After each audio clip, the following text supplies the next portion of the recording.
Natutunan ko po na wag pong bumitaw sa pangarap. Nung bata po ako, tumutulong po ako kay mama. Nagtitinda po ako pag morning ng pandesal, ng suman. Pag merienda naman po, turon! Pag Sabado at Linggo naman po yun, doon naman po kami sa Riles ng San Pedro, Laguna. Doon po kami nagtitinda ng mga buto-buto ng baboy. Yung nag-travel po kami from last year sa Hong Kong Disneyland po. Kasama ko po sila, mama, yung mga kapatid ko po. Dati nakikita lang namin sa TV, tapos buong pamilya po namin yung nandoon. Laging pinapaalala po ng magulang ko, stay humble and grounded po. Kapag ang pangarap na po yung naging puhunan mo, lahat po ng mga bagay na pagdadaanan mo, madali na lang po yan. Hi mga kapuso, my name is Paul John Glory Pascual, 29 years old, and I am from GMA Cavite. Paul Pascual! Hi, Paul! Hello po. Ay, halika, dito ko sa second Hello, floor. dito tayo si Paul. Ayan, si Paul. Kumusta si Paul? Alam niyo si Paul, mamang, bata pa lang talaga, pinagdaanan na talaga yung hirap. Tapos, nagbebenta si Kilila ng mga merienda. Ngayon naman, kumbaga, yung pangarap din talaga nila, nagtatravel ngayon. Kwento mo naman kami. Ayun po, kagaya po ng sabi ko po sa VTR na po, ako po yung nag-bender po nung bata po ako. Pero dahil sa pagsusumikap sa pangarap ko po, andito na po ako sa, naka-achieve na po Tama na. kahit paano po. Kaya maraming salamat po sa mama ko.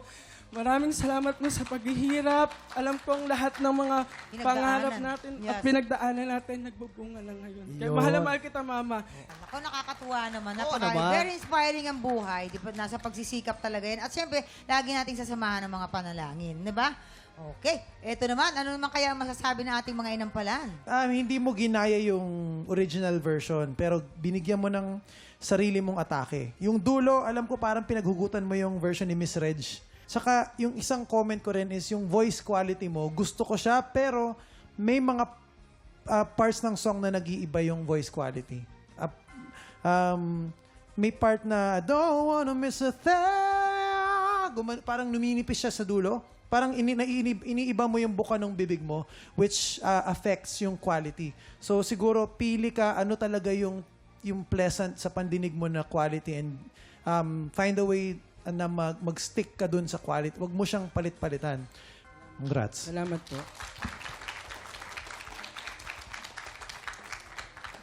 Paul, siguro merong isang lang ako napansin kasi yung title ng song is I Don't Wanna Miss a Thing. So, importante yung word na thing. Yun ang napansin ko. Kasi halos yung buong kanta may thing, di ba? So, kailangan ma-pronounce mo siya ng tama. Hindi pwede yung mawawala yung TH. Yun lang. I-ano mo yun, I-emphasize ko yun dahil yun yung ano nung kanta. May mga ad-lib ka na maganda naman, kaya lang meron yung parang over. Oo, meron kang part na umadlib ka na, dinuktungan mo pa siya. Kasi pag ang nagawa mo ang isang bagay na sobra, hindi naman siya maganda. Tama lang. Ayun. Salamat po. Maraming salamat. Ito naman. Aalamin naman natin ang scores na ibibigay sa'yo ng ating mga inampalan. Paul, ito na ang mga stars na binigay ko sa'yo.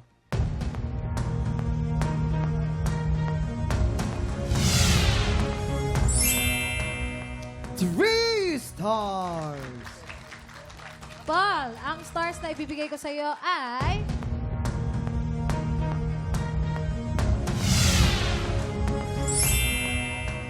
Three stars! Ayan, maraming salamat. Mamaya na natin ipapakita naman ang score ni Papa Renz. Mag-recap muna tayo. So far po si Bea ay meron ng 8 stars at si Paul naman po ay 6 stars. Sino kaya ang ahamon sa ating kampiyon ngayon? Tutukan yan sa pagbabalik ng tanghalan ng kampiyon dito sa TikTok Lock!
Pinanood mo hanggang sa dulo itong video na ito?